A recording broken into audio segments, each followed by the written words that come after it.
You know that quiet dread that settles deep within your stomach when a big birthday approaches, or a significant work anniversary looms, or even the monumental thought of your own wedding day begins to solidify. It's not a fear of failure, nor a lack of excitement for the accomplishment itself. It's something far more nuanced, a sensation that many might not grasp, the overwhelming, almost paralyzing anticipation of the celebration that must accompany it. For us, the quiet observers, the deep feelers, these societal milestones often feel less like joyful landmarks and more like demanding performances. Imagine the pressure, the countless well-meaning questions, the forced smiles, the endless small talk that feels like it's siphoning vital energy directly from your soul. Picture yourself at your own surprise party, surrounded by a swirling vortex of noise and well-intentioned shouts, your social battery plummeting from 100 to 0 in what feels like mere seconds. The thought of being the focal point, the center of attention for an entire evening or a whole weekend is not flattering. It's utterly exhausting.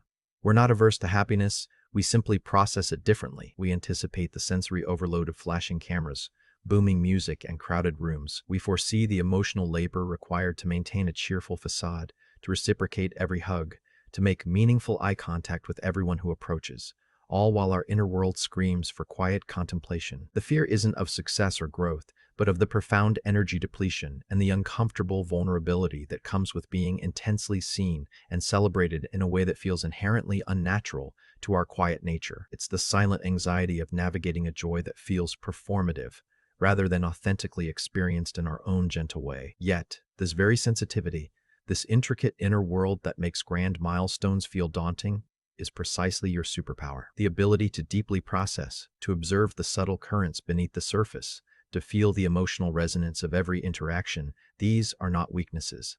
They are extraordinary strengths. While others might rush headlong into the next big thing, you pause, you reflect. You notice the unspoken, the overlooked details that form the true fabric of an experience. This deep processing allows you to make incredibly thoughtful decisions, to offer profound insights, and to connect with others on a level that superficial interactions rarely achieve. Think of the quiet strategist in a team meeting, absorbing all perspectives before offering a solution that everyone else missed. Or the friend who remembers the tiny detail you mentioned months ago, offering comfort exactly when you need it, because they were truly listening. Your capacity for empathy means you understand complex emotions, not just your own, but those of others, making you a trusted confidant and an invaluable presence in times of need. Your foresight isn't fear, it's a finely tuned radar for potential emotional exhaustion, allowing you to plan and prepare in ways others simply don't consider. You don't need the external validation of a roaring crowd. Your internal compass is strong, guiding you with quiet wisdom. This isn't about shying away from life, but about engaging with it more deeply, more meaningfully, and more authentically from your unique, powerful perspective. Your quiet strength allows you to influence with depth rather than volume, creating lasting impact in ways that truly matter. Now, let's peek behind the curtain of the quiet brain.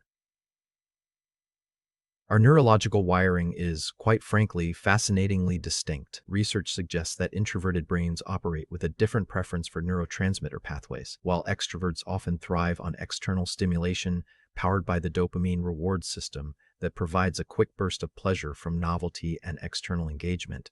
Introverts tend to favor the acetylcholine pathway. This pathway is associated with internal processing, memory, learning, and sustained focus. Imagine it as a superhighway for deep thought and introspection. This means our brains are incredibly efficient at internalizing experiences, connecting new information to existing knowledge, and engaging in profound reflection. We don't need a constant barrage of external stimuli to feel engaged. In fact, too much dopamine can quickly lead to overstimulation and mental fatigue. Our neural pathways for processing information are often longer and more complex, meaning we take a more thorough route to reach conclusions. This isn't slower, it's simply more comprehensive. We're not just reacting, we're analyzing, synthesizing, and considering multiple layers of meaning. Our prefrontal cortex, the hub for planning, problem-solving, and decision-making, shows higher activity. This explains why we often prefer quiet environments, one-on-one conversations, and activities that allow for deep immersion. Our brains are designed for depth over breadth, for meaning over momentary thrill, and for sustained internal focus rather than constant external engagement. Understanding this inherent difference validates that your need for quiet and your sensitivity to stimulation are not flaws, but fundamental aspects of your uniquely powerful cognitive architecture. So, how do we navigate a world that often celebrates loudly without changing the very essence of who you are? The fundamental truth is this: you are enough, exactly as you are. Thriving isn't about forcing yourself into extroverted molds, but about honoring your natural rhythms and leveraging your strengths. First, pre-plan your energy reserves. If a milestone event is unavoidable, schedule ample alone time before and after. Treat it like a significant mental and emotional workout, requiring deliberate recovery. Don't feel obligated to stay for the entire duration. A gracious exit after an hour or two is perfectly acceptable and often goes unnoticed as others are caught up in the festivities. Second, communicate your needs to your closest circle. Explain that while you cherish them in the occasion, your ideal celebration might look different. Perhaps a quiet dinner with a few loved ones, a reflective hike, or a personal retreat is far more meaningful to you than a raucous party. This isn't rejection, it's an invitation to connect on your terms. Third, redefine what celebration means for you. It doesn't have to be loud or public. It can be a quiet acknowledgement of your achievement, a heartfelt letter to yourself, or a meaningful gift that symbolizes your personal growth. Fourth, practice the art of strategic boundary setting. Learn to politely decline invitations that you know will deplete you beyond recovery. Remember, saying no to an external demand is saying yes to your inner peace and well-being. Embrace self-compassion. The world may celebrate differently, but your unique way of processing and experiencing joy is valid, profound, and deeply authentic. You are designed to contribute depth and insight, not just dazzling performances. Embrace your quiet power and allow yourself to thrive in your own gentle yet incredibly impactful way. You don't need to change to fit in.